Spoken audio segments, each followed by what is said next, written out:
Со средствата на јавното комунално предпријатие Дервен во тек е заменена старата азбестцементна цевка на водоводната линија на улица Крстем Истирков во должина од 150 метри со нова полиетиленска цевка. Со ова ќе се обезбеди безбедна и квалитетна вода за пиење.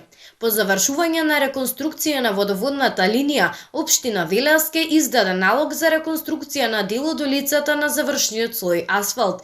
Исто така градоначалникот Аце Коцевски извести за додатниот систем на изградба покрај водоводната линија во село Отовица. Паралелно ќе почнеме и со средства од Министерството за животна средина и просторно планирање со своји средства и со средства од јавното комунално предпријатие Дервен и со изградба на нова магистрална линија на потезот од Железен мост до Весела долина, со што количеството на вода која ќе се дистрибуира од градскиот водоводен систем кон Отовица и кон објектите на езерото и кон Речани значително ќе се зголеми. Со цел непречено одвивање на градежните работи, општина Велес упатува апел до жителите кои гравираат кон овој дел на градот за разбирање, внимателно движење и управување на моторните возила, почитување на поставената сообраќајна сигнализација и дадените знаци од страна на службените лица.